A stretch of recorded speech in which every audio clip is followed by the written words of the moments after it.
Hi Sagittarius! Welcome po sa ating channel. At ito yung Daily Gabay Tayo reading for February 1, 2025. Please be reminded kung naka-resonate kayo, comment down. Kung hindi kayo naka-resonate, ibigay niyo po sa iba kasi channel reading po ito.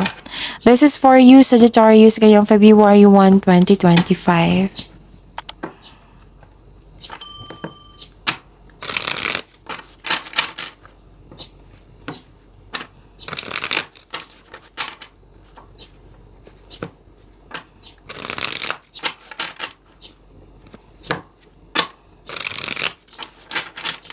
Para po ito sa inyo Sagittarius ngayong February 1, 2025. Maraming salamat po sa inyong patuloy na suporta at maraming salamat din po sa mga hindi nag-skip ng ads. Gamitin ang reading na ito bilang gabay lamang sa mga hindi pa nag-subscribe. Subscribe na po kayo at click bell notification para malaman nyo na may bago tayong video. Para sa mga gusto magpa-reading po may lumabas dyan sa screen nyo ngayon, panoorin nyo po at sundin ng instruction. Spirit Guide, mga ganap po para kay Sagittarius ngayong February 1, 2025. I need 3 cards po.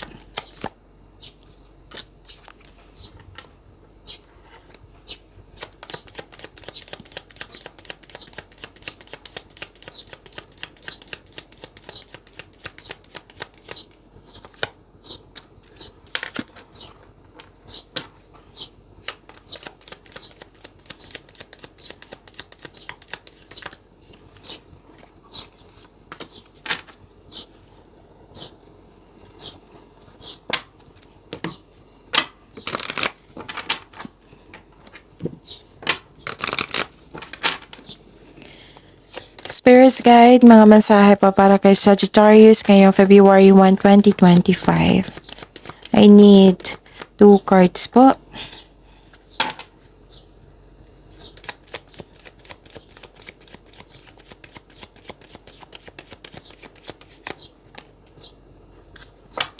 Okay, Sagittarius.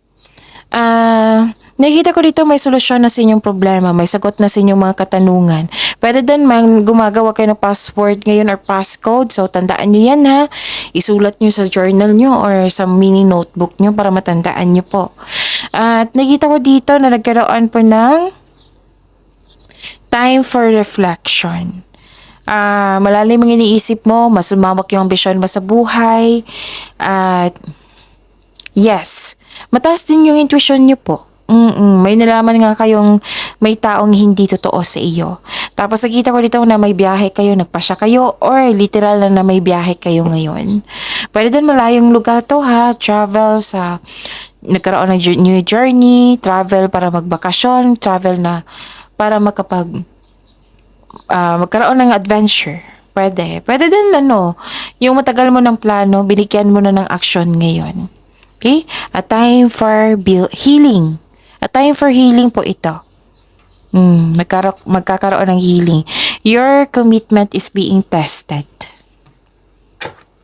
Spirit Guide, ano po yung energy ni Sagittarius ngayong February 1, 2025? The clarification of this card po.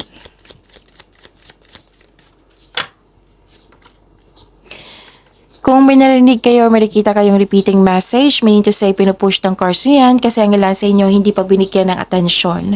Na kung maaari din po, bigyan nyo po ng solusyon at aksyon. Remember,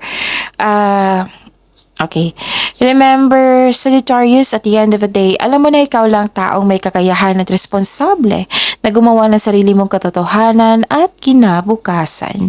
So, ano yung energy ni Sagittarius? Nakita ko dito na nagkaroon po ng kung dati pa ito, last month, last week, nagkaroon ng grief or sadness. Now, nag-decide kayo na mag-move forward. This is silver linings po. This is a time for healing This is healing po. Okay? This is silver linings. This is moving forward. This is a hope sign na ka-move on ka na sa lahat ng unos na nagdaan at tanggap mo na ang mga nangyari. Pinatawad mo na sila at higit sa lahat ang iyong sarili. Nagkaroon po ng healing and growth sa araw na ito. 2 card na mismo nagsabi niyan ha. At nakikita ko rin dito na mag-ingat kayo sa taong masakit kung magsalita. Again, mag-ingat kayo sa taong masakit kung magsalita. Nang dahil sa ganyan or sa mga pangyayari, hindi mo na alam kung kailan susugod o atras isang hamon. So be confident, maging matapang, huwag niyong hayaan na manaig yung weakness. Mag-ingat kayo sa taong in denial, insecure, selos, inggit, paranoid, kulang sa pasensya. Okay? Kung pwede, umiwas na lang po. Spirits Guide, Career and Money po, ni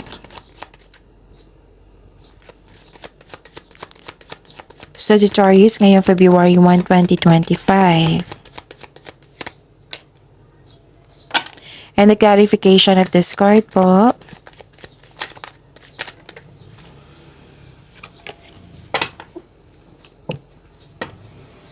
Okay.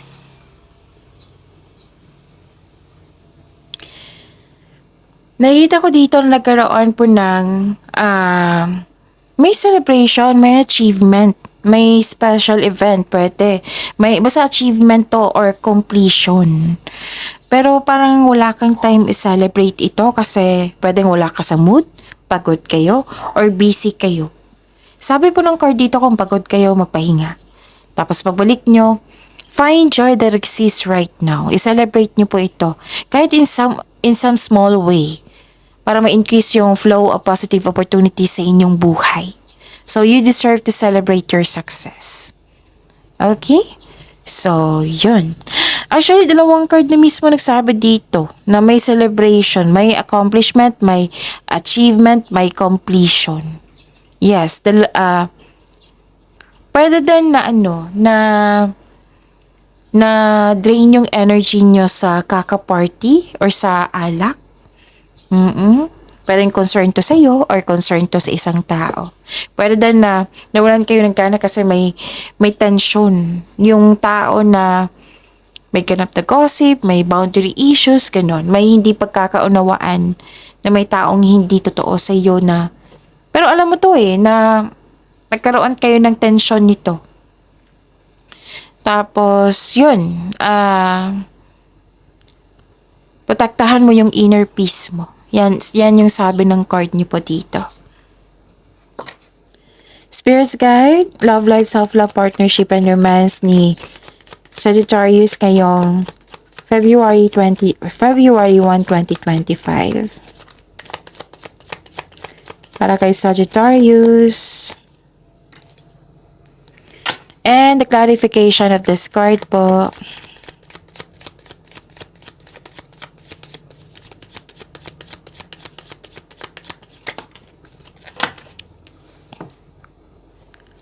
Okay. Maraming salamat po sa patuloy na tiwala at suporta sa ating channel. At maraming salamat din po sa mga hindi nag-skip ng ads. May deception ako nakikita dito, yung panlilin lang. Pero nalaman mo ito kasi mataas yung intuition nyo eh. So nag-clarify siya dito sa oracle cards nyo dito rin sa tarot cards nyo. May naulit na namang problema na nagdulot ng trauma sa iyo. Ayaw mong alamin kung bakit ito naulit. Sabi po ng card dito, bigyan niyo po ng atensyon. Hanapan niyo po ng solusyon. Kasi nako-conscious ka na eh. So, hanapan niyo po ng solusyon. Nakita ko dito na nagkaroon po ng sa mga single. This card tells you na huwag madaliin upang magkaroon kayo ng karelasyon. Kailangan magkaroon kayo ng same vision for the future upang sa gayoy magkaroon kayo ng isang healthy relationship soon. Sa mga relasyon sa buhay mag-asawa, you are moving fast in a relationship. Make it sure na ang couple ay nagkaroon ng vision for the future. Or mag-create kayo ng solid foundation at mag-establish kayo in any plans before taking this relationship to the next level. Okay? So, yun. Umuwi ka nga ng successful dito. This is also means traveling talaga. Diba may travel ako nakikita dito din sa tarot cards nyo. You are moving forward to the next level. Ginagamit mo yung intuition mo to guide you to the next phase of your life with confidence. Okay?